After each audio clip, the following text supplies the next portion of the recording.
তো এইটা তারা তো দীর্ঘদিনের রাজনীতি করে তারা শিখেছেন যে আমাদের এই অঞ্চলের মুসলমানদের কি দুঃখ, কি কষ্ট, কি ব্যথা। 1905-এ বঙ্গভঙ্গ কিন্তু এমনি হয়নি। 1905-এ বঙ্গভঙ্গ এমনি হয়নি। 1971-এ যেই কারণে বাংলার মুসলমানেরা পাকিস্তানের বিরুদ্ধে যুদ্ধ করেছে, ওই একই কারণে 1905-এ বঙ্গভঙ্গ হয়েছে। সেটা কি? এই অঞ্চলের সম্পদ পাচার হয়ে যাওয়া। একটা গাইকে, একটা গাভীকে আমি লালন পালন করছি, কিন্তু দুধ দহন করে আরেকজন নিয়ে চলে যাচ্ছে। এই পুরো বাংলার অর্থের উপর, কৃষির উপর কলকাতা প্রতিষ্ঠিত হচ্ছে। কলকাতার হিন্দুরা প্রতিষ্ঠিত হচ্ছে, জমিদারেরা প্রতিষ্ঠিত হচ্ছে। আর এই পুরো বাংলায় না স্কুল আছে, না কলেজ আছে, না বিশ্ববিদ্যালয় আছে, না কলকারখানা আছে, কিচ্ছু নাই, ধুধু মরুভূমি। কিছু যে নাই তার স্বীকৃতি আইয়ুব খান তার ফ্রেন্ড নট মাস্টার বইয়ের মধ্যে লিখে গেছে, যে উনি যখন 47-এর পর এই পূর্ব পাকিস্তানের জিওসি হিসেবে নিয়োগ পান, তখন ঢাকাতে একটা সেনানিবাস করার জন্য একটা টিনের ভাঙ্গা ছাউনি ছাড়া কিছুই ছিল না। যে উনি ঢাকাতে সেনানিবাস করবেন, তো টিনের ভাঙ্গা ছাউনি ছাড়া কিছুই ছিল না। কেন? সব কিছু তো কলকাতা কেন্দ্রিক প্রতিষ্ঠিত হয়েছে। এখানে কি হবে? এখানে কলেজ নাই, বিশ্ববিদ্যালয় নাই, কল নাই, কারখানা নাই, কিছু নাই। গোটা পূর্ব পাকিস্তানে দুইটা পাকা রাস্তা ছিল, একটা হচ্ছে পাবনার কোনো একটা জায়গা থেকে ফেরিঘাট পর্যন্ত, আর একটা ঢাকা থেকে নারায়ণগঞ্জ পর্যন্ত। আইয়ুব খান লিখেছে। এই দুই শাসন আমলের সময়ের দুইটা ট্র্যাজেডি আছে যা একটু আমাদের জানা দরকার। একটা ট্র্যাজেডি হচ্ছে স্বাধীন সুলতানি শাসন আমলে একবার রাজা গণেশ, তিনি মুসলমানদের সাথে হিন্দু কোনো দায়িত্বশীল হিসেবে মন্ত্রিসভায় দায়িত্ব পালন করতেন, তিনি বাদশাকে হত্যা করে ক্ষমতা দখল করে নেন এবং মুসলমানদের উপর অত্যাচার শুরু করেন। হিন্দুদের হাতে ক্ষমতা চলে যায় এবং মুসলমানদের উপর অত্যাচার শুরু হয়। তখন এই অঞ্চলের একজন আলেম, কুতবে আলম, তিনি জৌনপুরের শাসক ইব্রাহিম আশ-শারকিকে দাওয়াত দেন বাংলার মুসলমানদেরকে বাঁচানোর জন্য হিন্দুদের অত্যাচার থেকে। এটা যখন রাজনৈতিকভাবে মুসলমানেরা প্রতিষ্ঠিত হয়ে গেছে তখনকার কথা বলা হচ্ছে। 1857-তে যখন সর্বভারতীয় বিপ্লব বা সিপাহী বিদ্রোহ হয়, তখন নামকা অস্তে হলেও মুঘল সম্রাট বাহাদুর শাহ জাফর এই বিদ্রোহে নেতৃত্ব দিয়েছিলেন। ব্রিটিশরা এই বিদ্রোহটা দমন করতে সফল হয়। দমন করতে সফল হওয়ার ফলে বাহাদুর শাহ জাফরকে নির্বাসনে পাঠিয়ে দেয় মায়ানমারের রেঙ্গুনে, যেখানে এখনও তার কবর আছে। এইটার মাধ্যমে ভারত উপমহাদেশে একদম আইনগত ঘোষণা দিয়ে মুসলমানদের শাসনের সমাপ্তি হয়ে যায়। তাহলে 1757-তে ইস্ট ইন্ডিয়া কোম্পানির মাধ্যমে শুরু, 1857-তে টোটালি সমাপ্তি। তবে 1757-র পর থেকেই মুসলমানদের মধ্যে ব্রিটিশদের বিরুদ্ধে জিহাদের চেতনা কাজ করে। ওই যে শাহ ওলিল্লাহ মুহাদ্দিস দেহলভির নাম বললাম, যিনি হুজ্জাতুল বালিগা লিখেছেন, তার একজন ছেলের নাম হচ্ছে শাহ আব্দুল আজিজ মুহাদ্দিস দেহলভি। তো আব্দুল আজিজ মুহাদ্দিস দেহলভি রাহিমাহুল্লাহর একটা বই আছে বুস্তানুল মুহাদ্দিসিন, বাংলায় অনুবাদ হয়েছে, মুহাদ্দিসদের বাগান। তো আব্দুল আজিজ মুহাদ্দিস দেহলভি রাহিমাহুল্লাহ প্রথম এই ভারতকে দারুল কুফর বলে ঘোষণা দেন, যে ব্রিটিশদের অধীনস্থ এই ভারত মুসলমানদের রাষ্ট্র নয়, এটা আর মুসলিম রাষ্ট্র নয়, এটা কাফের রাষ্ট্র। অতএব এটার বিরুদ্ধে জেহাদ করা ফরজ অথবা জায়েজ। তার এই ফতোয়ার উপর ভিত্তি করে শাহ ইসমাইল শহীদ রাহিমাহুল্লাহ এবং সৈয়দ আহমদ ব্রেলভি রাহিমাহুল্লাহ তারা তখন ব্রিটিশদের বিরুদ্ধে জেহাদের আন্দোলন শুরু করে। পুরো ভারত মুসলমানদের অধীনস্থ, বাদশাহ আলমগীর সর্বশেষ প্রতাপশালী মোগলদের শাসক, কোরআনের হাফেজ, সুন্নাতের পাবন্দ, আল্লাহওয়ালা, আল্লাহ ভীরু, তাকওয়াবান, পরহেজগার শাসক। দীর্ঘ 50 বছর পরিপূর্ণ ভারত, একদম আফগানিস্তানের সীমান্ত থেকে নিয়ে মায়ানমারের সীমান্ত পর্যন্ত শাসন করেছে। ব্রিটিশরা যখন ইস্ট ইন্ডিয়া কোম্পানি যখন ভারতে ঢুকে গেছে তখনও তিনি শাসক। তো তাহলে ইস্ট ইন্ডিয়া কোম্পানির হাতে ভারতের মুসলমানেরা শাসন ক্ষমতা হারালো। হারানোর পর মুসলমানদেরই ব্যথা বেশি হওয়ার কথা, কেন তারা শাসন ক্ষমতা হারিয়েছে। শাসন ক্ষমতা তার হিন্দুরা হারায়নি, তাহলে তাদের ব্যথা কেন হবে? অর্থাৎ ব্যথা কাদের বেশি? মুসলমানদের বেশি। এই জন্য মুসলমানেরা বেশি এক্সট্রিম আন্দোলন করেছে, অস্ত্র উঠিয়েছে, ইংরেজি ভাষা পরিত্যাগ করেছে, তাদের চাকরি বাকরি পরিত্যাগ করেছে, তাদের জমিদারি পরিত্যাগ করেছে, জীবন দিয়েছে, ব্যাপক কুরবানি, অসংখ্য এবং সীমাহীন কুরবানি। কিন্তু তার বিপরীতে হিন্দুদেরকে কিছুই করা লাগে না। তারা তাদের চাকরি বাকরি, সরকারি চাকরি ভোগ করেছে, তাদের ইংরেজি ভাষা শিখেছে, তাদের সাথে সরকারি চাকরিতে জয়েন করেছে, তাদের জমিদারিতে অংশগ্রহণ করেছে, সকল সুযোগ সুবিধা তারা ভোগ করেছে। তাহলে মুসলমানেরা ক্ষমতা হারালো এবং পুনরায় ক্ষমতা পাওয়ার জন্য তারা যুদ্ধ করেছে। একটা ইন্টারেস্টিং ঘটনা আপনাদের বলি শেরে বাংলা একে ফজলুল হকের, যে যখন তিনি অখণ্ড বাংলার, এই দুই বাংলা যখন এক, এই অখণ্ড বাংলারও তিনি প্রধানমন্ত্রী হয়েছেন। কৃষক প্রজা পার্টির পক্ষ হয়ে তিনি এই বাংলায় নির্বাচন করেছেন, মুসলিম লীগের বিরুদ্ধে নির্বাচন করেছেন এবং মুসলিম লীগের বিরুদ্ধে নির্বাচন করে জয়লাভও করেছেন। কিন্তু তিনি আবার যখন 46-এ যখন ডিভাইড হবে, কান্ট্রি ভাগ হবে, তখন তিনি আবার মুসলিম লীগে গিয়ে জয়েন করেছেন। কেননা তিনি চেয়েছিলেন দুই বাংলা মিলে একটা অখণ্ড, ভারতের সাথেও নয় পাকিস্তানের সাথেও নয়, দুই বাংলা মিলে একটা অখণ্ড বাংলাদেশ প্রতিষ্ঠা করতে, যেটা কলকাতার হিন্দু দাদাবাবুরা রাজি হয়নি, যে না আমরা এরকম অখণ্ড বাংলাদেশ চাই না, আমরা ভারতের সাথে। তখন শেরে বাংলা একে ফজলুল হক দেখেছেন যে আমার ইগো দিয়ে লাভ নাই, হোসেন শহীদ সোহরাওয়ার্দীর সাথে যদি আমি ইগো করি বা মিস্টার জিন্নার সাথে ইগো করি, এই ইগো করলে এই অঞ্চলের মুসলমানেরা ক্ষতিগ্রস্ত হবে। অতএব উনি ওনার ইগোকে পদানত করে মুসলিম লীগে জয়েন করেছে, শুধু এই অঞ্চলের মুসলমানদের মুক্তির জন্য। এটা যারা আরও ইতিহাস গভীরভাবে পড়েছে তারা আমার এই কথা মূল্যায়ন করতে পারবে, বুঝতে পারবে, আর যারা ইতিহাস পড়েনি তারা ধরতেই পারবে না যে আমি কি বলতেছি। শেরে বাংলা একে ফজলুল হক এই অঞ্চলে মুসলিম লীগের বিরুদ্ধে আন্দোলন করেছে। আচ্ছা, তার আপনি উদাহরণ কোথায় পাবেন?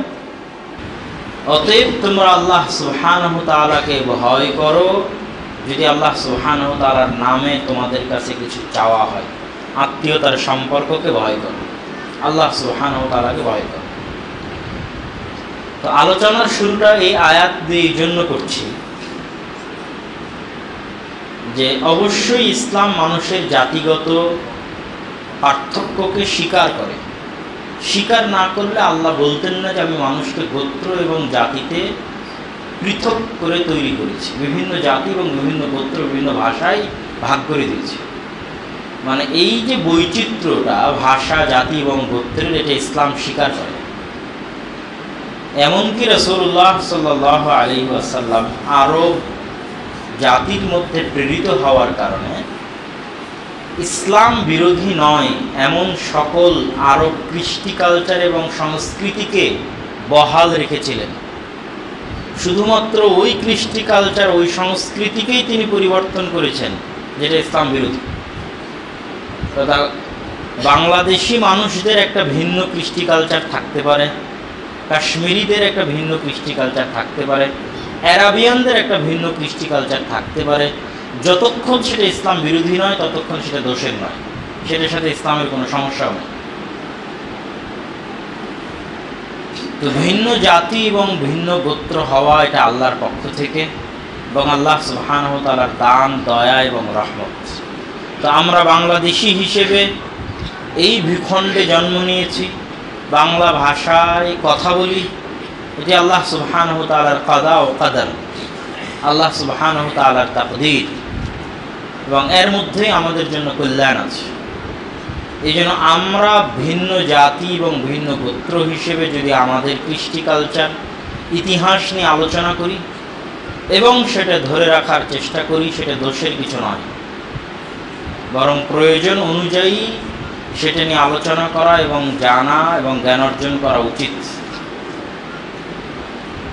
তো আজকে আমরা যেই ভূখণ্ডে বসবাস করছি, এই বদ্বীপ এবং এই পুরো সাবকন্টিনেন্ট ভারত উপমহাদেশ,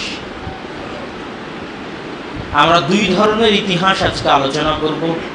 একটা হচ্ছে ইলমি, জ্ঞানগত ইতিহাস, আর আরেকটি হচ্ছে মুসলমানদের, অত্র অঞ্চলের মুসলমানদের রাজনৈতিক স্বাধীনতার ইতিহাস।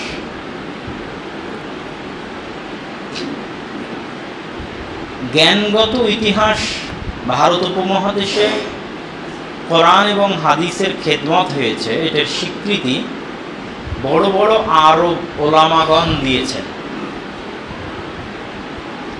নাসিরউদ্দিন আলবানী রাহিমাহুল্লাহ থেকে শুরু করে, রশিদ রেজা মিসরি থেকে শুরু করে বড় বড় আলেম ওলামা এই স্বীকৃতি দিয়ে গেছেন। দীর্ঘ একটা সময় যাবৎ ভারত উপমহাদেশ জ্ঞানের মার্কাজ ছিল। জালালউদ্দিন সুয়ুতি এর মৃত্যুর পর থেকে নিয়ে বর্তমান সৌদি আরবে বিভিন্ন ইসলামী বিশ্ববিদ্যালয় প্রতিষ্ঠা, শেখ সালেহ আল উসাইমিন, শেখ বিন বাজ এবং শেখ নাসিরউদ্দিন আল আলবানী, এই তিনজন ত্রিনক্ষত্রের আবির্ভাবের পূর্ব পর্যন্ত মধ্যের 200 থেকে 250 থেকে 300 বছর কোরআন এবং হাদিস চর্চার একটা বড় কেন্দ্র ছিল এই সাবকন্টিনেন্টের মাটি। এবং এখান থেকে বড় বড় আলেমের জন্ম হয়েছে, যাদের কিতাব, যাদের গ্রন্থ পৃথিবীকে স্থায়ীভাবে প্রভাবিত করে গেছে, মুসলিম উম্মাহকে পার্মানেন্টলি ইনফ্লুয়েন্স করেছে, স্থায়ীভাবে প্রভাবিত করেছে। যেমন শাহ ওলিউল্লাহ মুহাদ্দিস দেহলভী রাহিমাহুল্লাহর লেখা হুজ্জাতুল্লাহিল বালিগা। দেহলভী মানে দিল্লির অধিবাসীকে উর্দুতে বলে দেহলি। শাহ ওলিউল্লাহ মুহাদ্দিস দেহলভী রাহিমাহুল্লাহর লেখা হুজ্জাতুল্লাহিল বালিগা, আসরারুদ্দীনের উপর লেখা এক ব্যতিক্রম আরবি ভাষায় গ্রন্থ, যা আরবি ভাষাভাষী মানুষের কাছে অনেক বড় সম্পদ। মুসলিম উম্মার কাছে তো অবশ্যই, আরবি ভাষাভাষী মানুষের কাছে অনেক বড় সম্পদ এবং অনেক ব্যতিক্রম ধর্মী একটি গ্রন্থ। নওয়াব সিদ্দিক হাসান খান আল কান্নৌজি আল ভূপালি, ভারত উপমহাদেশে জন্মগ্রহণ করা এমন একজন ব্যতিক্রম ধর্মী মুহাদ্দিস, যার 300-এর অধিক বই রয়েছে শুধু আরবি ভাষায়, যার একটা বই আমরা বাংলায় অনুবাদ করেছি ফিকহুস সালাফ নামে, জানি না আজকে পাওয়া যাবে কিনা গাড়িতে, যেটি আর রওজাতুন, মূল আরবি নাম আর রওজাতুন নাদিয়া, যা নাসিরউদ্দিন আলবানী রাহিমাহুল্লাহ ফিকহ জানার জন্য ছাত্রদেরকে পড়ার উপদেশ দিয়েছেন। তো তার আরও বহু গ্রন্থ আছে, 300-এর অধিক গ্রন্থ আছে, তার মধ্যে এটা একটা গ্রন্থ। এইরকম এই অঞ্চলে জন্মগ্রহণ করা আব্দুর রহমান আল মুবারাকপুরি, শামসুল হক আল আজিমাবাদী এবং মাওলানা সানাউল্লাহ অমৃতসরি। আব্দুর রহমান আল মুবারাকপুরির লেখা গ্রন্থ হচ্ছে তুহফাতুল আহওয়াজি। আমরা যে তিরমিজি গ্রন্থের নাম শুনি, এই তিরমিজির পৃথিবী বিখ্যাত আরবি ব্যাখ্যা গ্রন্থ। সুনানুত তিরমিজির অল ওভার দ্য ওয়ার্ল্ড, সারা পৃথিবীতে সবচেয়ে বেশি বিকৃত, সবচেয়ে বেশি প্রচলিত এবং শ্রেষ্ঠতম আরবি ব্যাখ্যা গ্রন্থ তুহফাতুল আহওয়াজি, যা ভারত উপমহাদেশের এই অঞ্চলে জন্মগ্রহণ করা আলেম লিখেছে। শামসুল হক আল আজিমাবাদী, তার একটা গ্রন্থ গায়াতুল মাকসুদ, যা 32 খণ্ডে আবু দাউদের ব্যাখ্যা। পরবর্তীতে হিন্দু মুসলিম দাঙ্গায় এই বইটি নষ্ট হয়ে যায়, পাটনার লাইব্রেরিতে কিছু খণ্ডিত অংশ আছে, কিন্তু তিনি এই বইয়ের আর একটা সংক্ষিপ্ত রূপ করেছিলেন তার ভাইকে দিয়ে, যেটার নাম আউনুল মাবুদ, যেটা 4 এবং 5 খণ্ডে পাওয়া যায়। এটি বর্তমান পৃথিবীতে আবু দাউদের ব্যাখ্যা গ্রন্থগুলোর মধ্যে শ্রেষ্ঠতম এবং বহুল প্রচলিত একটি ব্যাখ্যা গ্রন্থ, যা এই অঞ্চলের আলেমগণ লিখেছেন। তো এইরকম তাদের যে কারনামাগুলো আছে, আমরা বলতে থাকলে বলতেই থাকা যাবে। যেমন আপনারা সবাই চিনেন একটা বই আর রাহিকুল মাখতুম, যা আরবি ভাষায় লিখিত শ্রেষ্ঠতম আরবি গ্রন্থ রাসূল সাল্লাল্লাহু আলাইহি সাল্লামের জীবনের উপর, কিন্তু কোনো অ্যারাবিয়ান লেখেনি। নন অ্যারাবিয়ান, এই উপমহাদেশে জন্মগ্রহণ করা মানুষ লিখেছে, কিন্তু লিখেছে আরবিতে, অথচ এটা আরবিতে শ্রেষ্ঠতম গ্রন্থ। আমার বলার যেটা উদ্দেশ্য সেটা হচ্ছে, একটা সময় যাবৎ এই অঞ্চল জ্ঞানের মার্কাজ ছিল। এমনকি আলেম ওলামা এটা বলতে বাধ্য হয়েছে যে ব্রিটিশদের অধীনে শাসিত অবস্থায়, যাবতীয় সুযোগ সুবিধা বঞ্চিত অবস্থায় কিভাবে মানুষ এই পরিমাণ হাদিসের খেদমত করতে পারে তা কল্পনা করা যায় না। যা হাদিসের খেদমত এই অঞ্চলে হয়েছে, যাবতীয় সুযোগ সুবিধা বঞ্চিত অবস্থায়, ব্রিটিশদের অধীনে শাসিত অবস্থায়, মাজলুম অবস্থায়, কেমনে এরকম হাদিসের খেদমত হতে পারে, কোরআনের খেদমত হতে পারে? এরকম অসংখ্য বই, অসংখ্য গ্রন্থ, অসংখ্য লেখনীর বর্ণনা দেওয়া যাবে। এটা বলার উদ্দেশ্য হচ্ছে যে এই অঞ্চলের যে ইলমি ইতিহাস, জ্ঞানের ইতিহাস, সেটাকে আমাদের মূল্যায়ন করতে হবে। আরও যদি পূর্বে যাই, আরও পূর্বে, বহু পূর্বে, রাসূলুল্লাহ সাল্লাল্লাহু আলাইহি ওয়াসাল্লামের একটি হাদিস আছে যে দিন যদি সুরাইয়া তারকার নিকটেও থাকে, তাহলে সালমান ফার্সির ভাইয়েরা দিনকে সেখান থেকে ছিনিয়ে নিয়ে আসবে। সালমান ফার্সি হচ্ছে বিলাদ মা ওয়ারা ইন নাহার, নদীর পরবর্তী অঞ্চলগুলো। কোন নদী? আমুদরিয়া, শিরদরিয়া। আমুদরিয়া এবং শিরদরিয়ার পার্শ্ববর্তী অথবা নিকটবর্তী অঞ্চলকে মা ওয়ারা ইন নাহার বলা হয়, যেটা সালমান ফার্সি এবং তাদের বাপদাদাদের পৈতৃক ভূমি। এবং রাসূল সাল্লাল্লাহু আলাইহি ওয়াসাল্লামের এই হাদিসের ভবিষ্যৎবাণী অনুযায়ী পরবর্তীতে বড় বড় মুহাদ্দিসের জন্ম এই অঞ্চলে হয়েছে। সেটা সরাসরি আমাদের অঞ্চল নয়, কিন্তু আমাদের সাথে কানেক্টেড, রিলেটেড। যেমন ইমাম আবু দাউদ রাহিমাহুল্লাহ, আবু দাউদ আস-সিজিস্তানি। তো যারা ঐতিহাসিক ব্যাখ্যাকার, তারা লিখেছেন যে সিজিস্তান হচ্ছে আজকের পাকিস্তান এবং ইরানের বেলুচিস্তান। তথা আজকের পাকিস্তান এবং ইরানের বেলুচিস্তান অঞ্চলে ইমাম আবু দাউদের জন্ম।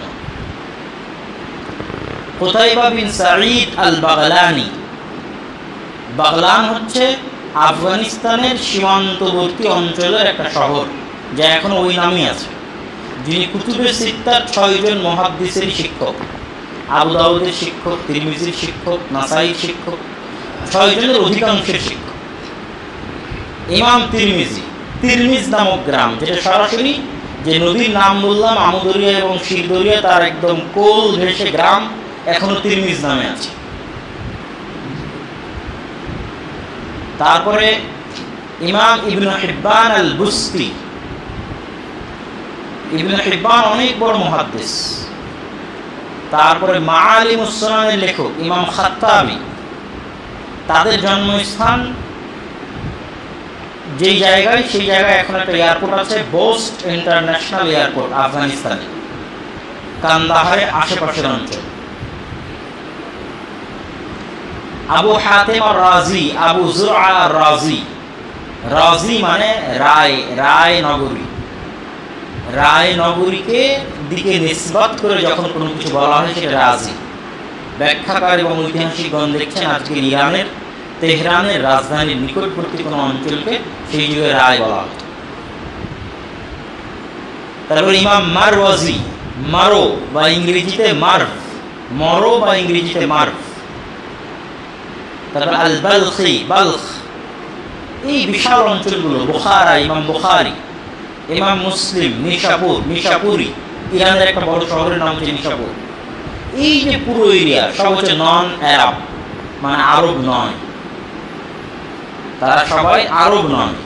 আজকের Uzbekistan, Kyrgyzstan, Kazakhstan, Turkmenistan, Afghanistan, Pakistan, Iran, এই ব্যাপক অঞ্চল থেকে সব মুহাদ্দিসের জন্ম হয়েছে। পৃথিবীর সবচেয়ে বড় বড় মুহাদ্দিস যারা, তাদের জন্ম হয়েছে, যারা হাদিসের সবচেয়ে ব্যাপক ভূমিকা এবং অবদান রেখেছে। তো ওই যুগ থেকেই জ্ঞানের একটা সিলসিলা এবং প্রভাব এই অঞ্চলগুলোতে ছিল। তার আরও বহু উদাহরণ আমরা দিতে পারবো এবং আলোচনা করতে পারবো, পেশ করতে পারবো।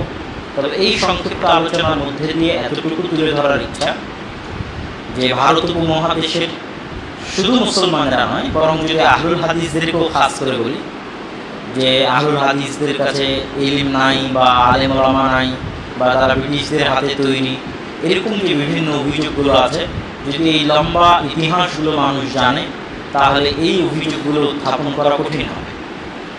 যেমন আহলুল হাদিস এই নামটা ইমাম তিরমিজি রাহিমাহুল্লাহ তার সুনানুত তিরমিজিতে আহলুল হাদিস, আসহাবুল হাদিস এই নামটা 400 বারেরও বেশি বার ব্যবহার করেছে।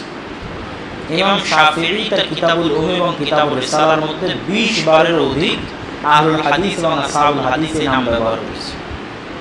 তাহলে ইমাম তিরমিজি তার সুনানুত তিরমিজিতে যে আহলুল হাদিস এবং আসহাবুল হাদিসের কথা বললেন, ইমাম শাফিঈ তার কিতাবুল উম এবং কিতাবুল রিসালায় যে আহলুল হাদিস এবং আসহাবুল হাদিসের কথা বললেন, তারা কারা? আর আমরা যদি ব্রিটিশদের তৈরি হই, তাহলে আমরা কারা? তখন তো আর ব্রিটিশরা ছিল না।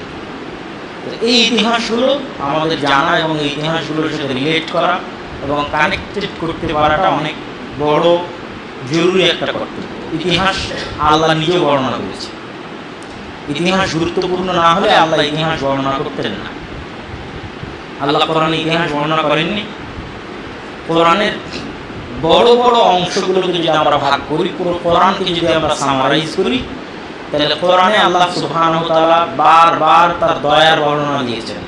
আমি আসমান সৃষ্টি করেছি, জমিন সৃষ্টি করেছি, রাত দিন দিয়েছি, সূর্য দিয়েছি, চন্দ্র দিয়েছি, নক্ষত্র দিয়েছি, ঘুরিয়ে ফিরিয়ে বারবার বলতে দেখেছেন। আসমান থেকে পানি বর্ষণ করি, নদী নালা প্রবাহিত করেছি, পাহাড় দিয়েছি, বিভিন্ন জায়গায় বিভিন্ন আঙ্গিকে বিভিন্ন স্টাইলে। তাহলে এটা একটা কি গেল? আল্লাহর নিয়ামত এবং দয়ার বর্ণনা কোরআন মাজিদে। আল্লাহ সুবহানাহু ওয়া তাআলার শাস্তি এবং জান্নাত জাহান্নাম ও পরকালের বর্ণনা, কিয়ামতের ভয়াবহতা, জান্নাতের নিয়ামত, জাহান্নামের শাস্তি বারবার বিভিন্ন জায়গায় বিভিন্ন স্টাইলে বিভিন্ন আঙ্গিকে আসতেই থেকেছে কোরআনের মধ্যে। তাহলে এটা গেল কোরআনের একটা বিষয়বস্তু। কোরআনের একটা বিষয়বস্তু আল্লাহর দয়া এবং রহমতের বর্ণনা, কোরআনের আরেকটা বিষয়বস্তু পরকালের বর্ণনা, জান্নাত জাহান্নাম কিয়ামত। কোরআনের আরেকটা বড় বিষয়বস্তু হচ্ছে ইতিহাসের বর্ণনা। ঘুরিয়ে ফিরিয়ে মুসা ফেরাউন, মুসা ফেরাউন, পুরো কোরআন শুরু থেকে নিয়ে শেষ পর্যন্ত এক জায়গায় একটা ঘটনা, আরেক জায়গায় আরেকটা ঘটনা, আরেক জায়গায় আরেকটা ঘটনা, বারবার মুসা ফেরাউন, মুসা ফেরাউন, ইউসুফ ইয়াকুব ইসহাক ইব্রাহিম, ইউসুফ ইয়াকুব ইসহাক ইব্রাহিম, মারিয়াম ঈসা, মারিয়াম ঈসা, চলতে আছে। ঘুরিয়ে ফিরিয়ে আল্লাহ সুবহানাহু ওয়া তাআলা ইতিহাস বর্ণনা করেছে পবিত্র কোরআন। বড় বড় নবীদের ইতিহাস বর্ণনা করেছে, সুলাইমানের ইতিহাস বর্ণনা করেছে, দাউদের ইতিহাস বর্ণনা করেছে, ইউনূসের ইতিহাস বর্ণনা করেছেন আলাইহিস সালাতু ওয়াস সালাম আজমাইন। লম্বা সূরা বাকারায় বনী ইসরাঈলের ইতিহাস বর্ণনা করেছে। আমারই আলোচনা আছে 1-1.5 ঘন্টা শুধু বনী ইসরাঈলের ইতিহাস। তাহলে ইতিহাস আল্লাহ নিজেও বর্ণনা করেছে। অতএব ইতিহাস জানা দরকার, জরুরি। এটা কোরআনের বিষয়বস্তুগুলোর একটা বড় বিষয়বস্তু। এবার আমরা আসি যে এই অঞ্চলের যেমন একটা ইলমি ঐতিহ্য ছিল, ঠিক এই অঞ্চলের মুসলমানদের একটা রাজনৈতিক স্বাধীনতার ইতিহাস ছিল। এই রাজনৈতিক স্বাধীনতার ইতিহাস যদি আমরা বলি যে ইসলাম ভারত উপমহাদেশে কিভাবে এসেছে, তাহলে ঐতিহাসিকরা বলছেন কেউ কেউ যে কেরালায় যে চেরুমল এবং পেরুমল রাজার যে মসজিদ আছে, সেটা রাসূল সাল্লাল্লাহু আলাইহি ওয়াসাল্লামের জীবদ্দশাতেই নাকি তারা ইসলাম গ্রহণ করেছিলেন এবং তৈরি হয়েছে। আল্লাহু আ'লাম, আল্লাহ ভালো জানেন। কিন্তু রাজনৈতিকভাবে ইসলাম প্রবেশ করেছে মুহাম্মদ বিন কাসিমের সিন্ধু বিজয়ের মাধ্যমে। পাকিস্তানের একটা প্রদেশ সিন্ধ, সেটি বিজয়ের মাধ্যমে রাজনৈতিকভাবে ইসলামে প্রবেশ। আর এই বঙ্গে ইসলাম রাজনৈতিকভাবে প্রবেশ করেছে 1200 খ্রিস্টাব্দের দিকে ইখতিয়ারউদ্দিন মুহাম্মদ বিন বখতিয়ার খিলজির অভিযানের মাধ্যমে।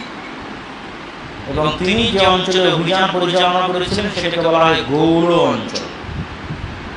কেউ বলেছে ভারতের নদিয়া, আর অধিকাংশ ঐতিহাসিকগণ বলেছেন আজকের মালদা, মুর্শিদাবাদ, চাঁপাইনবাবগঞ্জের যে ছোট সোনা মসজিদ থেকে নিয়ে মালদা ওল্ড স্টেশন পর্যন্ত এই বিশাল এরিয়ায় যে প্রচুর পুরাতন মসজিদ আছে, প্রচুর পুরাতন মাদ্রাসা বিল্ডিং আছে, এবং ওই রোডটার নাম হচ্ছে গৌড় রোড। এটাই ছিল স্বাধীন সুলতানি শাসন আমলে মুসলমানদের রাজধানী, যার কিছু খণ্ডিত অংশ বাংলাদেশের সীমান্তে পড়েছে। যেমন ছোট সোনা মসজিদ বাংলাদেশের সীমান্তে পড়েছে, দরাজবাড়ি মাদ্রাসা বাংলাদেশের সীমান্তে পড়েছে, এরকম কিছু জিনিস বাংলাদেশের সীমান্তে পড়েছে। বাকি প্রচুর মসজিদ, বড় সোনা মসজিদ সহ আরো মসজিদ এবং বড় স্থাপত্য ভারতের সীমানার মধ্যে, কিন্তু ওই বরাবরই ওই রোড ধরে, রোডের দুই সাইডে। এটাকে বলা হচ্ছে গৌড়, স্বাধীন সুলতানি শাসন আমলে বাংলার রাজধানী। স্বাধীন সুলতানি শাসনামল মানে হচ্ছে দিল্লিতেও মুসলমানদের শাসন ছিল, বাংলাতেও মুসলমানদের শাসন ছিল। তারপর বাংলার মুসলিম শাসকরা দিল্লির মুসলিম শাসকদের অধীনস্থ থাকতো না, থাকতে চাইতো না। এটাকে বলা হয়েছে স্বাধীন সুলতানি শাসনামল। এবং বারবার দিল্লির মুসলিম শাসকরা বাংলার মুসলমান শাসকদের অ্যাকোয়ার করার জন্য, নিজেদের অধীনস্থ আনার জন্য বছরে 5 বার, 2 বার, 3 বার যুদ্ধ লেগেই থাকে। এবং মুঘলরা ছাড়া কেউই পার্মানেন্টলি এই বাংলাকে দিল্লির অধীনস্থ করতে পারেনি। মানে মুসলমানেরাই দিল্লির মুসলিম শাসকরা বাংলার মুসলমানদেরকে অধীনস্থ করবে, এটা সম্ভব হয়নি মুঘলদের আগ পর্যন্ত। এই মুঘলদের আগ পর্যন্ত এই সময়টুকুকে বলা হয়েছে ইতিহাসে স্বাধীন সুলতানি শাসনামল, যার অনেক চিহ্ন বৈশিষ্ট্য অবিকৃত অবস্থায় এখনো আছে। যেমন একটা আমি বললাম যে ছোট সোনা মসজিদ, যেটা চাঁপাইনবাবগঞ্জ, একটা হচ্ছে রাজশাহীর বাঘার যে মসজিদ, যেটা সুলতান নাসিরউদ্দিন নুসরত শাহ তৈরি করেছেন, উনি হচ্ছে স্বাধীন সুলতানি শাসনামলের একজন রাজা। নওগাঁর একটা মসজিদ কুসুম্বা মসজিদ, সুলতান ফিরোজ শাহের ছেলে তৈরি করেছে। এরকম আরও বিভিন্ন মসজিদ, পুরাতন মসজিদ বিভিন্ন জায়গায় ছড়িয়ে ছিটিয়ে আছে, যেগুলো প্রমাণ বহন করে ওই স্বাধীন সুলতানি শাসনামলের। আর ওই সময় দিল্লির শাসকরা বাংলাকে এই জন্য অধীনস্থ করতে পারতো না, যেটা ইবনে বতুতা তার সফরনামার মধ্যে লিখেছেন। তিনি বাংলায় এসেছিলেন। ইবনে বতুতা পৃথিবীর একজন ঐতিহাসিক পরিব্রাজক, যিনি অর্ধ পৃথিবীরও বেশি অংশ পায়ে হেঁটে বিভিন্ন তৎকালীন যুগে সফর করেছেন, তার মধ্যে তিনি বাংলাতেও এসেছেন। এবং বাংলার এই নদীনালা, পানি, প্রচুর ভ্যাবসা গরম, অতিরিক্ত মশা, এগুলোর জিকির উল্লেখ তিনি সেই কালে করেছেন তার বইয়ে, যে জান্নাত এবং জাহান্নামের সংমিশ্রণ, মানে প্রাকৃতিক দৃশ্য জান্নাতের মতো, কিন্তু ভ্যাবসা গরম আর মশার অত্যাচার জাহান্নামের মতো। ইবনে বতুতা তার সফরনামার মধ্যে লিখেছেন যখন তিনি বাংলায় আসেন। তো দিল্লির শাসকরা যখন বাংলা আক্রমণ করত, দিল্লির মুসলিম শাসকরা যখন বাংলার মুসলিম শাসকদের আক্রমণ করত, তখন বাংলার মুসলিম শাসকরা বর্ষাকালের অপেক্ষা করত। বর্ষাকাল আসলে নদীনালা পরিপূর্ণ হয়ে যেত, যোগাযোগ ব্যবস্থা ধ্বংস হয়ে যেত, আর মশার উপদ্রব বেড়ে যেত। তখন দিল্লির শাসকরা পালিয়ে যেতেন। এই হচ্ছে স্বাধীন সুলতানি শাসনামল। আর এই স্বাধীন সুলতানি শাসনামলের পরে আসে মোঘলদের শাসন। মোঘলেরা বাংলাকে প্রথম তাদের মধ্যে অন্তর্ভুক্ত করে এবং রাজধানী গৌড়কেও বাদ দিয়ে দেয়, রাজধানী সোনারগাঁকেও বাদ দিয়ে দেয়, রাজধানী করে ঢাকা, যেটা বুড়িগঙ্গার তীরে আহসান মঞ্জিল বা লালবাগের কেল্লা, এই অঞ্চলকে তারা রাজধানী করে। জাহাঙ্গীরনগর নাম দেয় বাদশাহ জাহাঙ্গীর। এবং ওই সময় এটাকে বলা হতো সুবা, সুবে বাংলা। সুবা মানে প্রদেশ, উর্দুতে সুবা মানে প্রদেশ। সুবে বাংলার সুবেদার, সুবে বাংলার সুবেদার হচ্ছে, যেমন একজন বিখ্যাত সুবেদার হচ্ছে শায়েস্তা খাঁ, যার আমলে অনেক অল্প দামে জিনিসপত্র পাওয়া যেত। ঐশ্বর্য এবং প্রাচুর্য, টাকা পয়সা এবং ধন দৌলতের ন্যায়পরায়ণতা এবং ইনসাফের কারণে, প্রজা হিতৈষী আচরণের কারণে এবং প্রজাদের হিতাকাঙ্ক্ষী আচরণের কারণে আল্লাহ সুবহানাহু ওয়া তাআলার দয়া এবং নেয়ামতে পরিপূর্ণ হয়ে গেছিল এই অঞ্চল। এই দুই শাসন আমলের সময়ের দুইটা ট্র্যাজেডি আছে যা একটু আমাদের জানা দরকার। একটা ট্র্যাজেডি হচ্ছে স্বাধীন সুলতানি শাসন আমলে একবার রাজা গণেশ, তিনি মুসলমানদের সাথে হিন্দু কোনো দায়িত্বশীল হিসেবে মন্ত্রিসভায় দায়িত্ব পালন করতেন, তিনি বাদশাকে হত্যা করে ক্ষমতা দখল করে নেন এবং মুসলমানদের উপর অত্যাচার শুরু করেন। হিন্দুদের হাতে ক্ষমতা চলে যায় এবং মুসলমানদের উপর অত্যাচার শুরু হয়। তখন এই অঞ্চলের একজন আলেম, কুতবে আলম, তিনি জৌনপুরের শাসক ইব্রাহিম আশ-শারকিকে দাওয়াত দেন বাংলার মুসলমানদেরকে বাঁচানোর জন্য হিন্দুদের অত্যাচার থেকে। এটা যখন রাজনৈতিকভাবে মুসলমানেরা প্রতিষ্ঠিত হয়ে গেছে তখনকার কথা বলা হচ্ছে। তো জৌনপুরের শাসক ইব্রাহিম আশ-শারকি যখন বাংলায় আসেন তার সৈন্য সামন্ত নিয়ে, তখন রাজা গণেশ আগেই সারেন্ডার করে তার ছেলে যদুকে মুসলমান বানিয়ে জালাল উদ্দিন নাম দিয়ে ক্ষমতায় বসে। তো এইটা একটা ট্র্যাজেডি ছিল, যেটা দীর্ঘ 14-15 বছর যাবৎ হুট করে এই বাংলার ক্ষমতা হিন্দুদের হাতে চলে গেছিল এবং তারা মুসলমানদের উপর ব্যাপক অত্যাচার এবং নির্যাতন শুরু করেছিল। কয়েক হাজারেরও অধিক আলেম ওলামা, মাদ্রাসার ছাত্রকে ওই সময় হত্যা, নিহত, ফাঁসি ইত্যাদির শিকার হতে হয়েছে। আর এই অঞ্চলে এখন আমরা যে মসজিদ দেখছি, যে মাদ্রাসা দেখছি, শুধু এগুলোই মসজিদ মাদ্রাসা, আগে ছিল না, এটা যদি আমরা চিন্তা করি তাহলে ভুল হবে। এখন যে মসজিদ মাদ্রাসা দেখছি এগুলোর বয়স 150 বছর, 200 বছর, সর্বোচ্চ 150-200 বছর। আর এর আগে ব্রিটিশরা আসার আগে ভারত, পাকিস্তান, বাংলাদেশের 5 ভাগের 1 ভাগ সম্পত্তি মসজিদ মাদ্রাসার নামে ওয়াকফ ছিল। কোনো রাজা বাদশাহ ওয়াকফ করেছে, সাধারণ মানুষ ওয়াকফ করেছে, বিভিন্ন মসজিদ মাদ্রাসার নামে টোটাল এই ভূখণ্ডের 5 ভাগের 1 ভাগ সম্পত্তি ওয়াকফ ছিল, যেটা ব্রিটিশরা যখন ক্ষমতা দখল করে তখন লাখেরাত সম্পত্তি বাজেয়াপ্তকরণ এই আইনের মাধ্যমে সকল সম্পত্তিকে বাজেয়াপ্ত করে জমিদারদের মধ্যে বন্টন করে দেওয়া হয়। ফলত আর কোনো মসজিদ মাদ্রাসার সম্পত্তি 200 বছরের বেশি নয়। মানে তারপরে মুসলমানেরা নতুন করে যেগুলো ওয়াকফ করেছে সেগুলো এখন আছে। তার আগের যে আমরা তো এই দেশে 800 বছর থেকে বাস করছি, তো 800 বছরের পুরাতন মসজিদের জন্য জমি আর মাদ্রাসার জন্য জমি নাই কেন? ওগুলো সব ব্রিটিশরা লাখেরাত সম্পত্তি বাজেয়াপ্তকরণের মাধ্যমে বাজেয়াপ্ত করে জমিদারদের দিয়ে দিয়েছে। ফলে যা সম্পত্তি এখন মসজিদ মাদ্রাসা সেগুলো 150-200, সর্বোচ্চ সর্বনিম্ন 50, 60, 30, 40, 10, 20। তো এই জন্য তখন মুসলমানদের জমি জায়গা এবং শিক্ষা দীক্ষা ছিল না এটা বললে ভুল, বরং ভালো শিক্ষা দীক্ষা এবং ভালো মসজিদ মাদ্রাসা ছিল, এটাই ধারণা করতে হবে। ইতিহাস এটারই প্রমাণ বহন করে।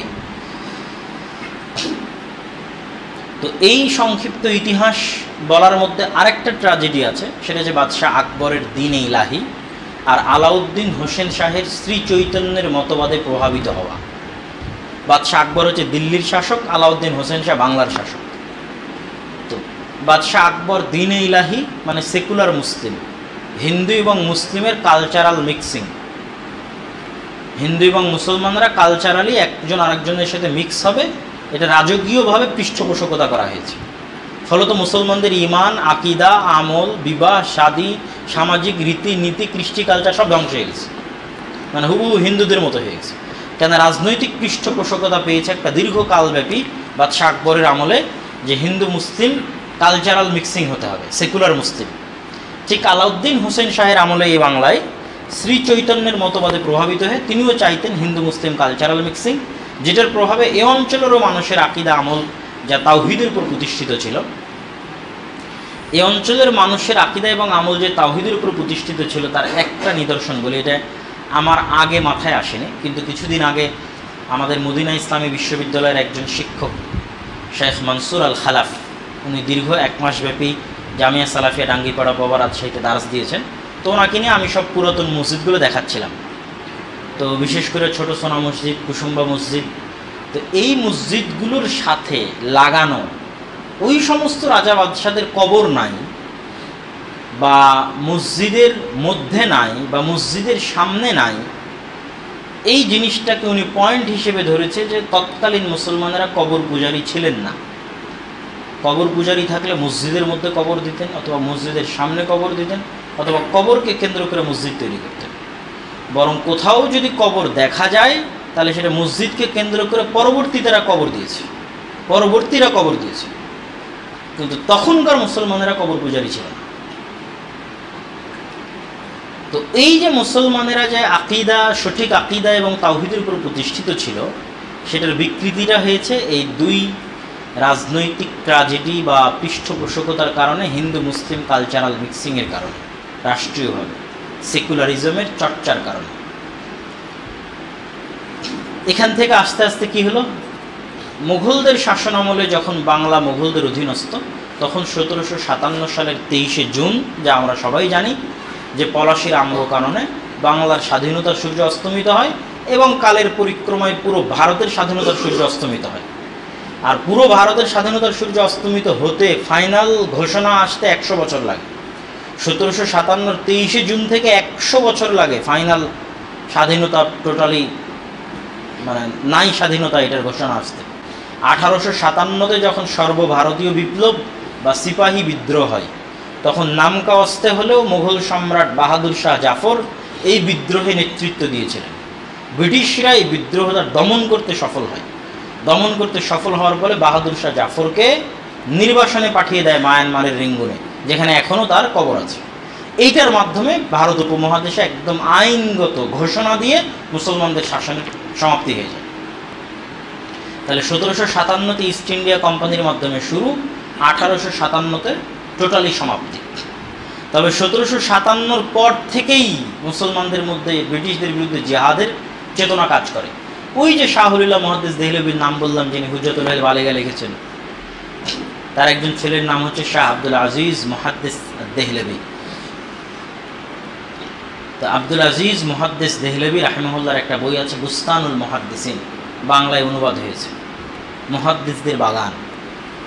তো আব্দুল আজিজ মুহাদ্দিস দেহলভি রাহিমাহুল্লাহ প্রথম এই ভারতকে দারুল কুফর বলে ঘোষণা দেন, যে ব্রিটিশদের অধীনস্থ এই ভারত মুসলমানদের রাষ্ট্র নয়, এটা আর মুসলিম রাষ্ট্র নয়, এটা কাফের রাষ্ট্র, অতএব এটার বিরুদ্ধে জেহাদ করা ফরজ অথবা জায়েজ।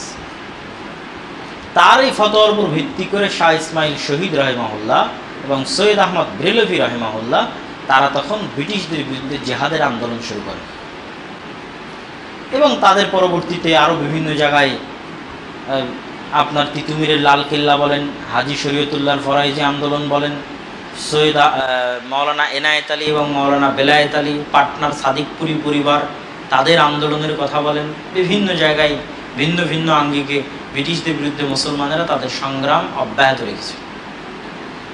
আর ওই যে শাহ ইসমাইল শহীদের নাম বললাম, উনি 25,000 হাদিসের হাফেজ। উনি ওই যুগে বই লিখেছেন তাকবিয়াতুল ঈমান, তাওহীদের উপর।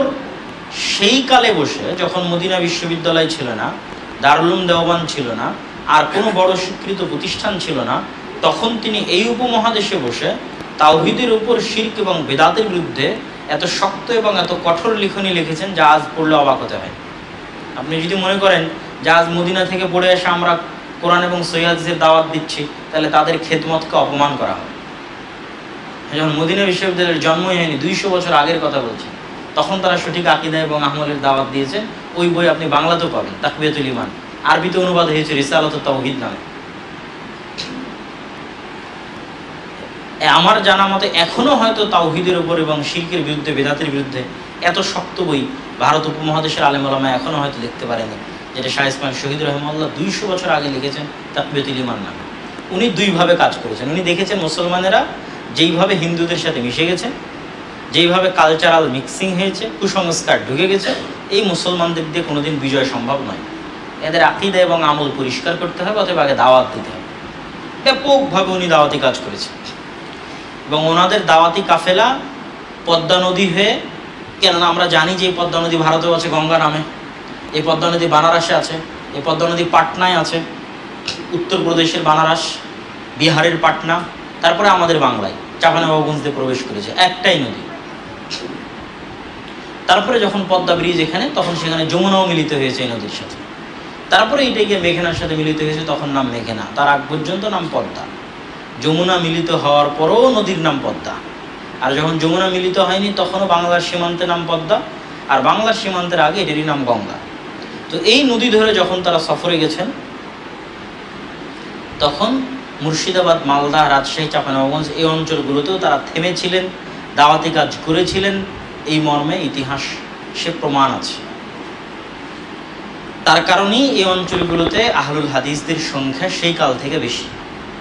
আহলুল হাদিসদের মসজিদ মাদ্রাসার সংখ্যা এই অঞ্চলে সেই কাল থেকে এই কারণে বেশি। এটা আমি লিখিনি, এটা মাওলানা সানাউল্লাহ অমৃতসুরি তার আখবারে আহলে হাদিসের মধ্যে নিজে লিখে গেছেন।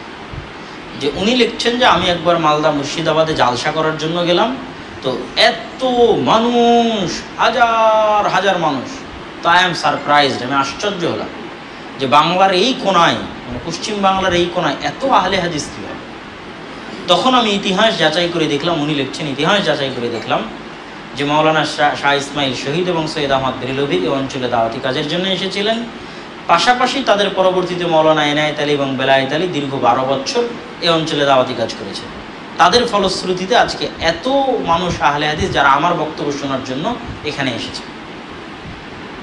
তো এটা আমার লেখা না, এটা মাওলানা সানাউল্লাহ অমৃতসুরি লিখেছেন আজ থেকে 60-70 বছর আগে তার আখবারে আহলে হাদিস পত্রিকার মধ্যে।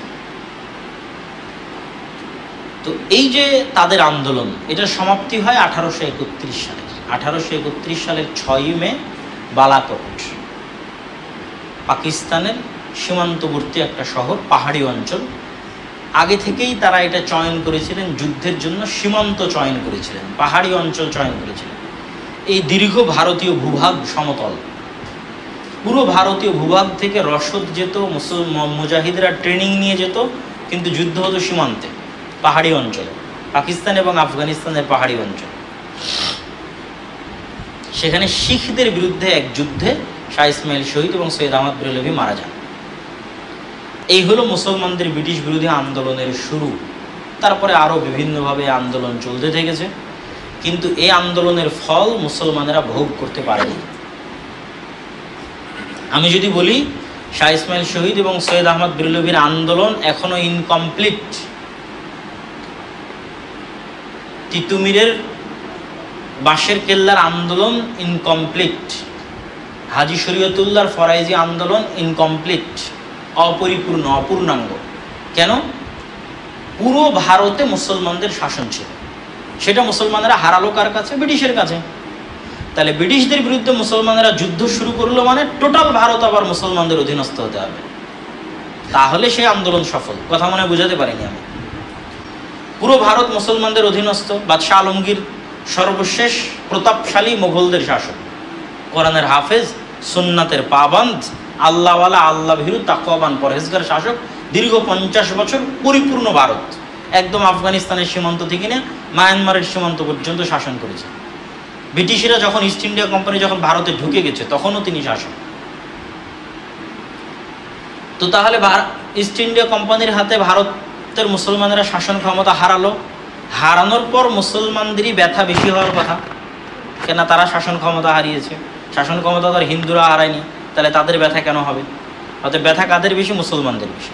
এই জন্য মুসলমানরা বেশি এক্সট্রিম আন্দোলন করেছে, অস্ত্র উঠিয়েছে, ইংরেজি ভাষা পরিত্যাগ করেছে, তাদের চাকরি বাকরি পরিত্যাগ করেছে, তাদের জমিদারি পরিত্যাগ করেছে, জীবন দিয়েছে, ব্যাপক কুরবানি, অসংখ্য এবং সীমাহীন কুরবানি। কিন্তু তার বিপরীতে হিন্দুদেরকে কিছুই করা লাগে না। তারা তাদের চাকরি বাকরি, সরকারি চাকরি ভোগ করেছে, তাদের ইংরেজি ভাষা শিখেছে, তাদের সাথে সরকারি চাকরিতে জয়েন করেছে, তাদের জমিদারিতে অংশগ্রহণ করেছে, সকল সুযোগ সুবিধা তারা ভোগ করেছে। তাহলে মুসলমানেরা ক্ষমতা হারালো এবং পুনরায় ক্ষমতা পাওয়ার জন্য তারা যুদ্ধ করেছে। কিন্তু এখন কি মুসলমানদের হাতে ক্ষমতা আছে? পরিপূর্ণ ভারতের নাই। তাহলে শাহ ইসমাইল শহীদের ওই আন্দোলন এখন ইনকমপ্লিট, অসমাপ্ত এবং অপরিপূর্ণ। এবং তৎকালীন আরও যারা আন্দোলন করেছে তাদের সেই আন্দোলন অসমাপ্ত এবং অপরিপূর্ণ। তো এই আন্দোলনের ধারাবাহিকতায় প্রথম বিশ্বযুদ্ধ পর্যন্ত সব ঠিক ছিল। প্রথম বিশ্বযুদ্ধে এই অঞ্চলের মুসলমানেরা ভেবেছিল তারা খেলাফত প্রতিষ্ঠা করবে। এই অঞ্চলে একটা খেলাফত আন্দোলন নামে একটা হিস্ট্রি পাবেন আপনারা ভারত উপমহাদেশে, খেলাফত আন্দোলনের হিস্ট্রি। মুসলমানদের একটা আশা ছিল যে তুরস্কের উসমানী খেলাফত প্রথম বিশ্বযুদ্ধে জয়লাভ করবে, পুনরায় ভারতে খেলাফত ব্যবস্থা কায়েম হবে এবং প্রচুর পরিমাণে দান সাদকা আদায় করে ভারত উপমহাদেশের মুসলমানেরা সেই দান তুরস্কে পাঠিয়েছে সেই সময়। কিন্তু দুর্ভাগ্যক্রমে খেলাফত ব্যবস্থার পতন হয়ে যায়, মানে সম্পূর্ণরূপে সাফায়া হয়ে যায়, দুনিয়ার বুক থেকে সাফায়া হয়ে যায় প্রথম বিশ্বযুদ্ধে পরাজয়ের কারণে, টুকরো টুকরো হয়ে যায় মুসলিম খেলাফা। তখন মুসলমানেরা আর একবার, এই ভারত উপমহাদেশের মুসলমানেরা আর একবার ধাক্কা খায়। আর দ্বিতীয় বিশ্বযুদ্ধের পর থেকে ব্রিটিশ ভাবতে থাকে আমি তো সুপার পাওয়ার নাই, আমাকে সব ছাড়তে হবে। দ্বিতীয় বিশ্বযুদ্ধের পরে ফিলিস্তিন ছেড়ে দিয়েছে, দ্বিতীয় বিশ্বযুদ্ধের পর ভারত ছেড়ে দিয়েছে, ফিলিস্তিনেও একটা বিস্ফোড়া দিয়ে গেছে ইসরায়েল, এবং এখানেও কত শত শত বিস্ফোড়া তৈরি করে গেছে, তার হিসাব নেই।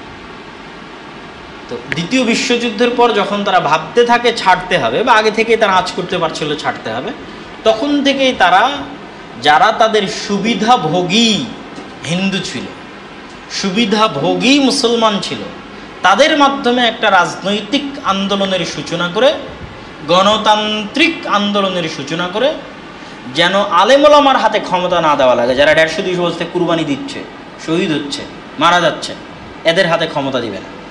ক্ষমতা দিবে তাদেরই সুবিধাভোগী, তাদেরই ট্রেন্ড আপ করা কিছু সুশীল, স্যুটেড বুটেড, মানে স্যুট গায়ে দেওয়া এবং বুট পরিধান করা, মাথায় দাড়ি টুপি দেওয়া মোল্লাদের হাতে নয়, স্যুট এবং বুট পরিধান করা তাদেরই ইংল্যান্ড এবং লন্ডন থেকে পড়ে আসা একদল ব্যারিস্টার, একদল সেকুলার হিন্দু এবং মুসলিমের কাছে ক্ষমতা দিয়ে যাবে।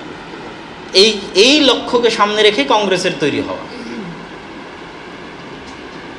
কিন্তু যখন মিস্টার জিন্না, শেরে বাংলা, একে ফজল হক তারা দেখলো যে এই অঞ্চলের মুসলমানেরা যদি টোটাল ভারতের অন্তর্ভুক্ত থেকে যায় এবং একক অখণ্ড ভারতের অন্তর্ভুক্ত অবস্থায় ব্রিটিশদের কাছ থেকে বিদায় নেয়, তাহলে তারা এই সমগ্র ভারতে টিকতে পারবে না। কেন টিকতে পারবে না? আর অনেকগুলো কারণ ছিল, অনেক লজিক ছিল। তারা পোড় খাওয়া রাজনীতি করে এই ডিসিশন নিয়েছে। কেউ যদি বলে স্বার্থের জন্য এই ডিসিশন নিয়েছে, এটা ভুল হবে। রাজনীতি করতে করতে ছ্যাঁকা খেতে খেতে খেতে খেতে এই ডিসিশন নিয়েছে, যেই ছ্যাঁকা এখনও ভারতের মুসলমানেরা খাচ্ছে। ওটা ওনারা তখনই, শেরে বাংলা একে ফজলুল হক, মিস্টার জিন্নাহ তখনই 10 বার 50 বারেরও বেশি এরকম ছ্যাঁকা তারা খেয়েছে। না হলে একটা ইন্টারেস্টিং ঘটনা আপনাদের বলি শেরে বাংলা একে ফজলুল হকের, যে যখন তিনি অখণ্ড বাংলার, এই দুই বাংলা যখন এক, এই অখণ্ড বাংলারও তিনি প্রধানমন্ত্রী হয়েছেন। কৃষক প্রজা পার্টির পক্ষ হয়ে তিনি এই বাংলায় নির্বাচন করেছেন, মুসলিম লীগের বিরুদ্ধে নির্বাচন করেছেন এবং মুসলিম লীগের বিরুদ্ধে নির্বাচন করে জয়লাভও করেছেন। কিন্তু তিনি আবার যখন 46-এ যখন ডিভাইড হবে, কান্ট্রি ভাগ হবে, তখন তিনি আবার মুসলিম লীগে গিয়ে জয়েন করেছেন। কেননা তিনি চেয়েছিলেন দুই বাংলা মিলে একটা অখণ্ড, ভারতের সাথেও নয় পাকিস্তানের সাথেও নয়, দুই বাংলা মিলে একটা অখণ্ড বাংলাদেশ প্রতিষ্ঠা করতে, যেটা কলকাতার হিন্দু দাদাবাবুরা রাজি হয়নি, যে না আমরা এরকম অখণ্ড বাংলাদেশ চাই না, আমরা ভারতের সাথে। তখন শেরে বাংলা একে ফজলুল হক দেখেছেন যে আমার ইগো দিয়ে লাভ নাই, হোসেন শহীদ সোহরাওয়ার্দীর সাথে যদি আমি ইগো করি বা মিস্টার জিন্নার সাথে ইগো করি, এই ইগো করলে এই অঞ্চলের মুসলমানেরা ক্ষতিগ্রস্ত হবে। অতএব উনি ওনার ইগোকে পদানত করে মুসলিম লীগে জয়েন করেছে, শুধু এই অঞ্চলের মুসলমানদের মুক্তির জন্য। এটা যারা আরও ইতিহাস গভীরভাবে পড়েছে তারা আমার এই কথা মূল্যায়ন করতে পারবে, বুঝতে পারবে। আর যারা ইতিহাস পড়েনি তারা ধরতেই পারবে না যে আমি কি বলতেছি। শেরে বাংলা একে ফজলুল হক এই অঞ্চলে মুসলিম লীগের বিরুদ্ধে আন্দোলন করেছে। আচ্ছা, তার আপনি উদাহরণ কোথায় পাবেন? শেখ মুজিবুর রহমানের অসমাপ্ত আত্মজীবনীতে শেখ মুজিবুর রহমান লিখতেছে যে উনি মুসলিম লীগের হয়ে রাজনীতি করেন, আর শেরে বাংলা একে ফজলুল হক কৃষক প্রজা পার্টি। তো মুসলিম লীগের হয়ে যেহেতু শেখ মুজিবুর রহমান ছাত্র রাজনীতি করেন, তো কোথাও বক্তব্য দিতে গেলে যখন শেরে বাংলার বিরুদ্ধে বক্তব্য দেন, তখন এই বাংলার সাধারণ চাষাভূষা কৃষক মানুষ শেখ মুজিবুর রহমানকে বলেছে, বাবা তুমি যার বিরুদ্ধে ইচ্ছা তার বিরুদ্ধে বলো, কিন্তু শেরে বাংলার বিরুদ্ধে কিছু বলিও না, শেরে বাংলার বিরুদ্ধে কিছু বলা হলে শোনা হবে না। এই শেখ মুজিবুর রহমান তার অসমাপ্ত আত্মজীবনীতে লিখে গেছে যে এই দেশের মাটি এবং মানুষের রক্তের সাথে মিশে গেছিল শেরে বাংলার ভালোবাসা। তা আমরা মুসলিম লীগ করে ইসলামের নাম দিয়ে শেরে বাংলার ভালোবাসা কমাতে পারতাম না। কিন্তু তিনি আবার এই ইগো, ওনার সাথে হোসেন শহীদ সোহরাওয়ার্দীর মিলতো না। ওইটা আপনি এই অসমাপ্ত আত্মজীবনী পড়লে দেখবেন। হোসেন শহীদ সোহরাওয়ার্দী মুসলিম লীগ করে, উনি কৃষক প্রজা পার্টি করে, এবং উনি নিজে জয়লাভ করে গোটা অখণ্ড বাংলার প্রধানমন্ত্রী হয়েছেন শেরে বাংলায় বুঝলাম। উনি ওনার ইগোকে পদানত করে মুসলিম লীগে জয়েন করেছেন। যখন কলকাতার দাদাবাবুরা রাজি হয়নি যে আমরা ভারতের সাথে চলে যাব, আমরা আলাদা বঙ্গ বা বাংলাদেশ করব না, তখন শেরে বাংলাকে বুঝলাম বলেছেন না, এর চাইতে পাকিস্তানের সাথে সম্পৃক্ত হওয়া ভালো, তাও এই অঞ্চলের মুসলমানেরা স্বাধীন থাকবে, ভালো থাকবে, বাঁচবে। তো এইটা তারা তো দীর্ঘদিনের রাজনীতি করে তারা শিখেছেন যে আমাদের এই অঞ্চলের মুসলমানদের কি দুঃখ, কি কষ্ট, কি ব্যথা। 1905-এ বঙ্গভঙ্গ কিন্তু এমনি হয়নি। 1905-এ বঙ্গভঙ্গ এমনি হয়নি। 1971-এ যেই কারণে বাংলার মুসলমানেরা পাকিস্তানের বিরুদ্ধে যুদ্ধ করেছে, ওই একই কারণে 1905-এ বঙ্গভঙ্গ হয়েছে। সেটা কি? এই অঞ্চলের সম্পদ পাচার হয়ে যাওয়া। একটা গাইকে, একটা গাভীকে আমি লালন পালন করছি, কিন্তু দুধ দহন করে আরেকজন নিয়ে চলে যাচ্ছে। এই পুরো বাংলার অর্থের উপর, কৃষির উপর কলকাতা প্রতিষ্ঠিত হচ্ছে, কলকাতার হিন্দুরা প্রতিষ্ঠিত হচ্ছে, জমিদারেরা প্রতিষ্ঠিত হচ্ছে। আর এই পুরো বাংলায় না স্কুল আছে, না কলেজ আছে, না বিশ্ববিদ্যালয় আছে, না কলকারখানা আছে, কিচ্ছু নাই, ধুধু মরুভূমি। কিছু যে নাই তার স্বীকৃতি আইয়ুব খান তার ফ্রেন্ড নট মাস্টার বইয়ের মধ্যে লিখে গেছে, যে উনি যখন 47-এর পর এই পূর্ব পাকিস্তানের জিওসি হিসেবে নিয়োগ পান, তখন ঢাকাতে একটা সেনানিবাস করার জন্য একটা টিনের ভাঙ্গা ছাউনি ছাড়া কিছুই ছিল না। যে উনি ঢাকাতে সেনানিবাস করবেন, তো টিনের ভাঙ্গা ছাউনি ছাড়া কিছুই ছিল না। কেন? সব কিছু তো কলকাতা কেন্দ্রিক প্রতিষ্ঠিত হয়েছে। এখানে কি হবে? এখানে কলেজ নাই, বিশ্ববিদ্যালয় নাই, কল নাই, কারখানা নাই, কিছু নাই। গোটা পূর্ব পাকিস্তানে দুইটা পাকা রাস্তা ছিল, একটা হচ্ছে পাবনার কোনো একটা জায়গা থেকে ফেরিঘাট পর্যন্ত, আর একটা ঢাকা থেকে নারায়ণগঞ্জ পর্যন্ত। আইয়ুব খান লিখেছে। এবং যখন দেশ ভাগ হয় 47-এ, তখন ব্রিটিশ সেনাবাহিনীর সকল অস্ত্র ভারতের কাছে থেকে গেছে। পাকিস্তান একদম মিসকিন ফকির অবস্থায় রাষ্ট্রের উত্থান হয়েছে, কোনো প্রকার অস্ত্র ছাড়া, কোনো প্রকার হেল্প ছাড়া, সহযোগিতা ছাড়া। তার একটা উদাহরণ এই পাকিস্তান। তো ঠিক 71-এ আমরা কেন পাকিস্তানের বিরুদ্ধে আন্দোলন করেছি? ওই যে 6 দফা দাবি ছিল শেখ মুজিবুর রহমানের, যে আমাদের কেন্দ্রীয় ব্যাংক আলাদা চাই, আমাদের মুদ্রা আলাদা চাই, যেন এই অঞ্চলের সম্পদ পাচার না হয়ে যায়। আমরা আবাদ করছি, আমরা লালন পালন করছি, টাকা চলে যাচ্ছে পশ্চিম পাকিস্তান। এটা বন্ধ করাই ছিল মূল উদ্দেশ্য।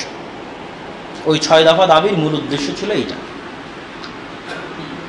তো এটা আমাদের এই যে 1905 সালে বঙ্গভঙ্গ হলো এই মুসলমানদের, এই অঞ্চলের মুসলমানদের চাহিদাকে পূর্ণ করার জন্য, যেন ঢাকা কেন্দ্রিক উন্নয়ন হয়।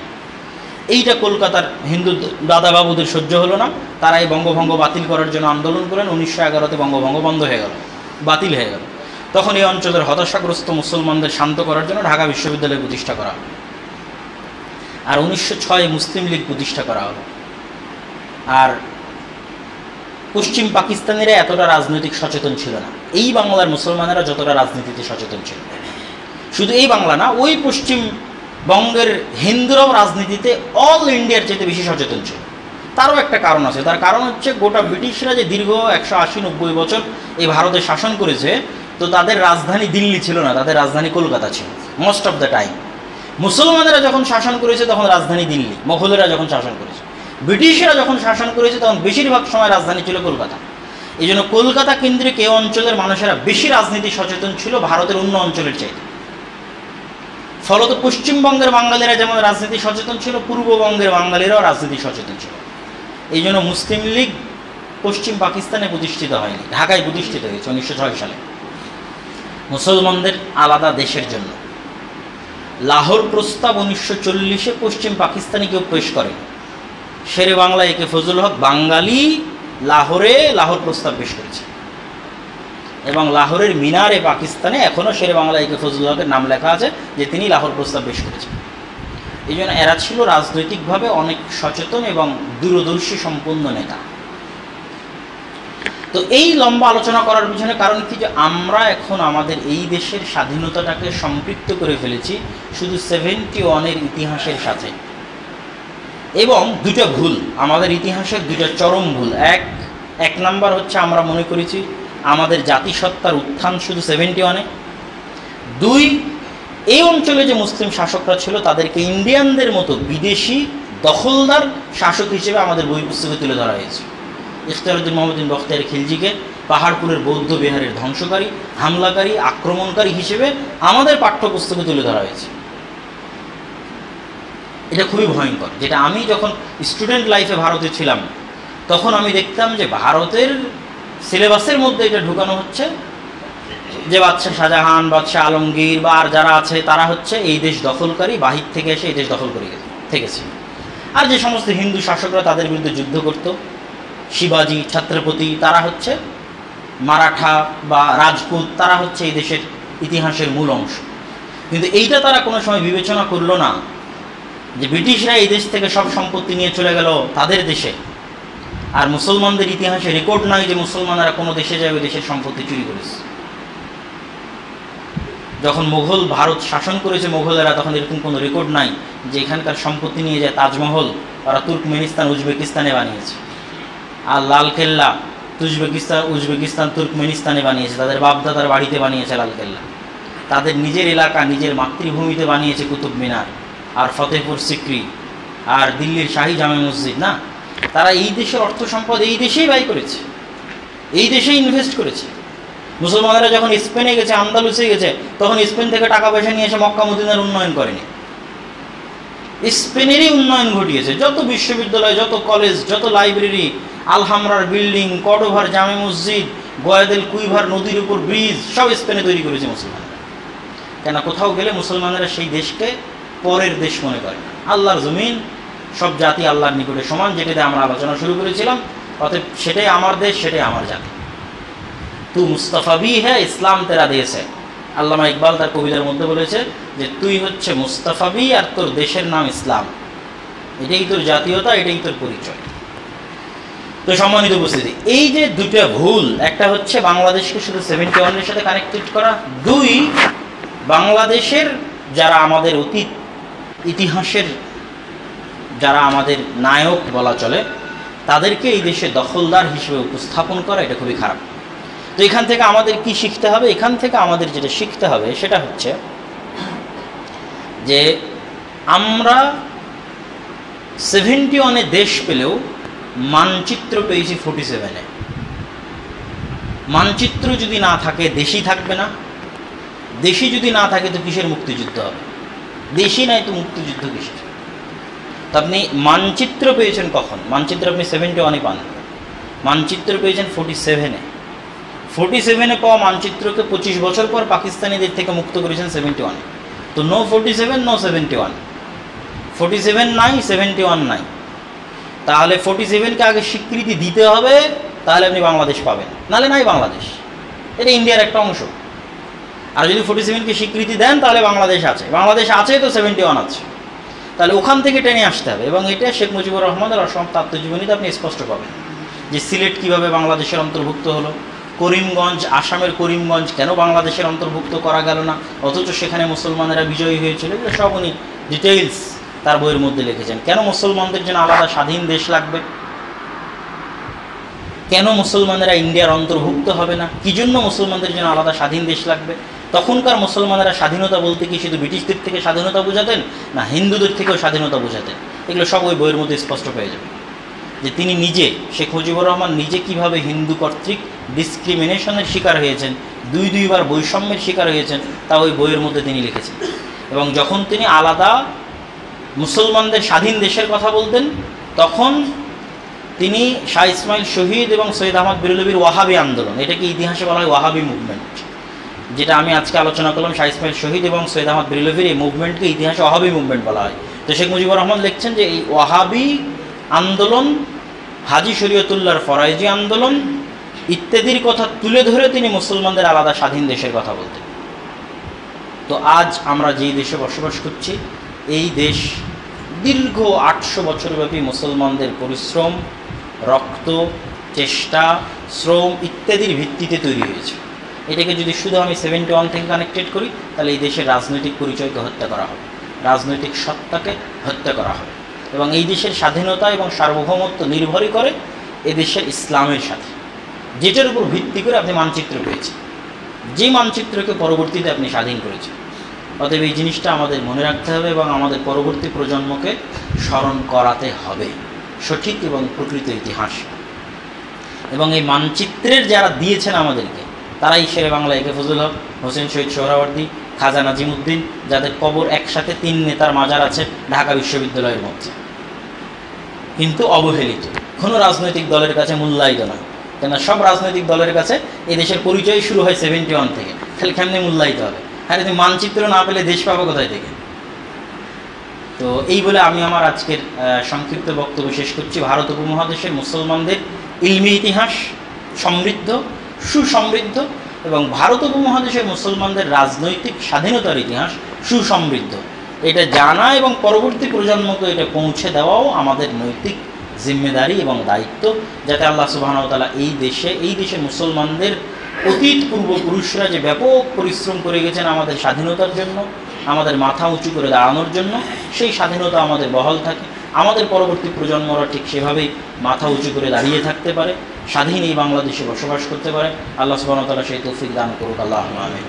তো আমি আমার বক্তব্য শেষ করছি। আমরা আসলে বেশি সময় নিব না, একটু প্রশ্নোত্তরের মাধ্যমে বিদায় নিব এবং আমাদের রাজশাহী যেতে হবে। আমরা ইশার সালাত পড়ে নিয়েছি।